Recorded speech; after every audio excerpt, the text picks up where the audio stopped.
Leah was kneeling in the pouring rain, holding a dying golden retriever, its life slipping away with every breath. With no money and no home, she used her last $13 to save him, taking him to a vet she couldn't afford. Days later, a billionaire CEO showed up, claiming the dog was his. But what happened next will shock even those who thought they'd seen everything. But first, let's go back to the beginning. The rain didn't let up. Not for an hour. Not for a breath.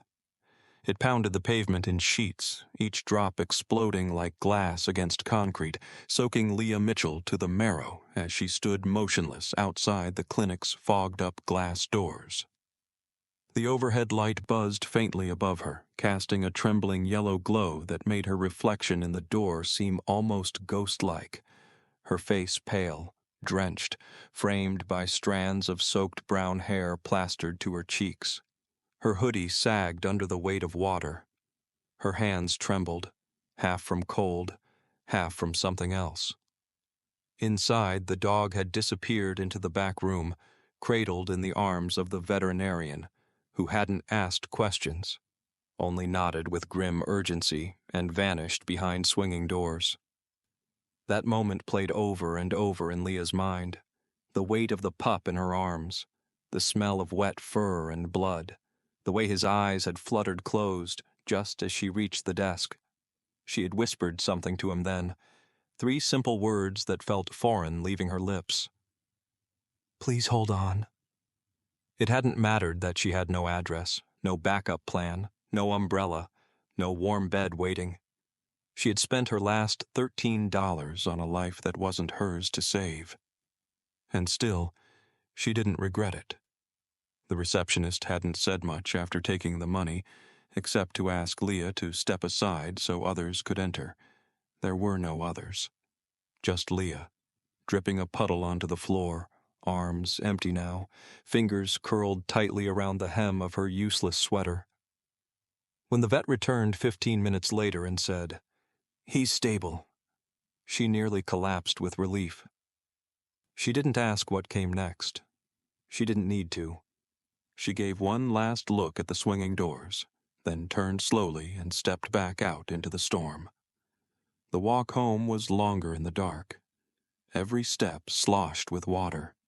Her breath fogged in front of her like cigarette smoke. Somewhere on 7th Street, her shoe lost its sole, but she didn't stop. She just kept going, one foot dragging in rhythm with her thoughts. She had saved something today, something small and fragile and good. And for once, in a world that always took, she had given without expecting to be seen. And that made her feel whole. Just for tonight. Just enough. Leah's fingers were raw from scrubbing the greasy floor of the Salvation House kitchen. The smell of old food and bleach mixed in the air. The hum of the industrial lights overhead making everything feel colder, sharper. Her knees ached from kneeling on the tile, the dull ache spreading up her legs. She should have been used to it by now. Used to working late hours in exchange for a bed, used to scrubbing floors until the grime came off with the skin on her knuckles, used to the endless waiting for the next break, the next meal, the next moment she could breathe without fear creeping into her thoughts. But tonight, there was something different. The clink of the mop against the bucket, the scrape of the sponge across the tile felt louder than ever. Her mind buzzed like a trapped fly. She'd heard the whispers before, the rumors that floated around the shelter and the kitchen about that girl who'd helped the dog. The mystery girl who'd saved a dying animal on the street. And now, as Leah wiped the floor, she heard the gossip firsthand. "The vet posted about her," one of the volunteers said, voice low as if sharing a secret. "That mystery girl who brought in the dog. No one even knows her name.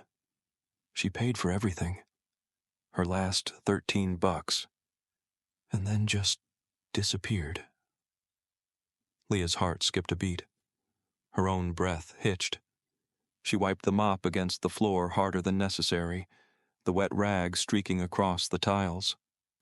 $13. Her last dollars. She swallowed hard, the tightness in her throat suddenly unbearable. Crazy, right? Another voice chimed in, a hint of disbelief. She didn't want anything, no recognition, no nothing. The vet was gonna thank her, but she was gone before they could even catch her name. Guess she didn't want the fame, huh? The kitchen felt smaller now, the walls pressing in. Leah's chest tightened. She wanted to sink into the floor, to disappear into the grime and forgotten corners of the room where no one could see her. That small, fleeting moment, the dog's shaking body in her arms, the rain pelting down against them both as she struggled to find help, felt distant now, like a dream. And yet, the aftermath, the one thing she had never expected, was hanging in the air like a dark cloud she couldn't outrun. She wasn't looking for fame. She wasn't looking for anything. She had done it because it was right. But hearing those words, the story spreading like wildfire through the shelter, made something shift in her. She didn't want to be remembered for this. She didn't want anyone to know. Kindness wasn't supposed to echo, not in a world like hers. It was supposed to disappear, quietly fading into the background where no one could see it, no one could question it, no one could ask for more. But somehow it hadn't. It had clung to her, invisible but undeniable. And now she couldn't shake it. Leah Mitchell? His voice was deep, steady, and oddly kind. It was the kind of voice that commanded attention, yet carried no arrogance. He wasn't yelling, wasn't trying to assert his dominance. He simply stated her name like it was the most natural thing in the world. Leah's breath caught. Her mind scrambled for a response. Yes? I'm Ethan Caldwell. He gave a slight nod, almost as if the name alone should have meant something. CEO of Caldwell Tech. The dog you saved, his name is Max. He's my dog. Leah's body went cold. A jolt of shock shot through her, freezing her in place. She blinked hard, trying to process his words, but they didn't make sense. Max. Her hands shook, and for a moment the world around her disappeared. The sheets in her hands, the walls of the shelter, even the receptionist who seemed to be holding her breath. All she could hear was the echo of his words in her mind. Max is my dog. The one she had saved, the one she had carried to the clinic with nothing but her last $13, the one who had been lying in the alley, dying. And in that moment, she had felt so small, so helpless, but had done it anyway. She had done it because it was the right thing. And now, here was this man, this stranger, standing in front of her, claiming Max was his. She couldn't breathe. Her chest was tight, her head light. Max had been stolen? He hadn't just wandered away, hadn't been abandoned? No, he'd been taken. And now, his owner was standing right there, thanking her as if she had done something extraordinary. I had no idea where he'd gone. His voice softened, almost as if the memories were still fresh, painful. Max was stolen 2 weeks ago. He escaped during a police bust. Thought I'd lost him forever, until I got a call from the vet. He paused, his eyes scanning her face for any sign of recognition. I came to thank you, and to offer you something. Leah's mind raced, spinning wildly in a dozen different directions. A billionaire, a CEO, standing here in the shelter, talking to her. Someone who had no place in her world, who should have been on some distant plane, far from the gritty walls of this shelter, far from her life. But his next words felt like a punch to the gut. Not because I pity you, he continued, his gaze unwavering, but because I believe in rewarding people who act with more humanity than most of the world knows how to. Leah's hands froze in mid-motion. The sheets crumpled in her grasp. She blinked rapidly, trying to understand, trying to digest the weight of what he was offering. Humanity? Was that what he saw in her? In this? In that moment, the shelter faded. The kitchen smelled of bleach and tired dreams, but for once, none of it mattered. Leah was suspended in the space between who she was and who he thought she was. A woman who had done something small, something right, but to him it seemed monumental. His words hung in the air, heavy, pulsing with possibility. And somewhere in the back of Leah's mind, a small, terrified whisper asked, what would happen if she said yes? She looked at him, her mind swirling, but her voice barely above a whisper. What do you mean?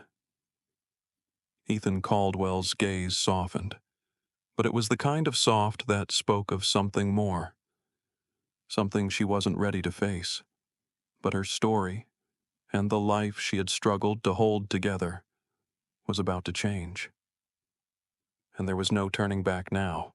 3 weeks had passed, but as Leah stood in front of the small cafe, the world around her felt entirely new, like she had stepped into a place where the air was fresher, the light more welcoming.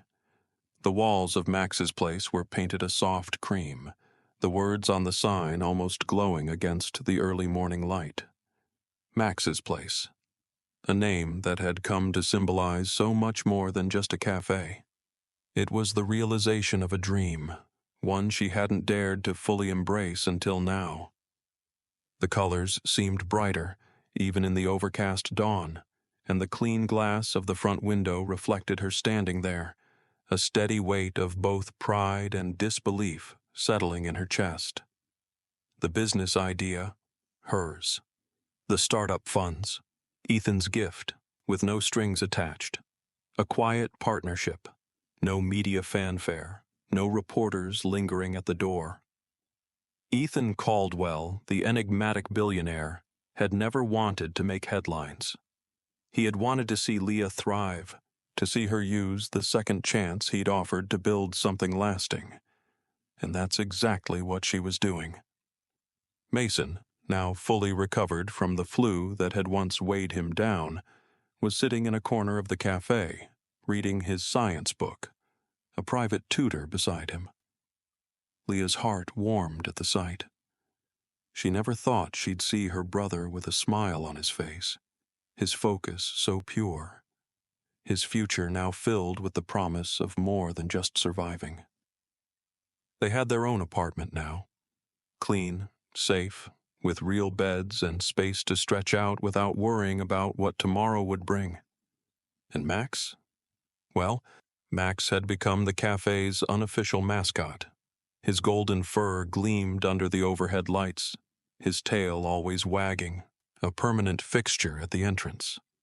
A bandana hung loosely around his neck with the words, "Rescued Human," stitched on it in bold letters, and when people walked through the door, Max greeted them with enthusiasm, as if to remind them that some things in life were still simple and good.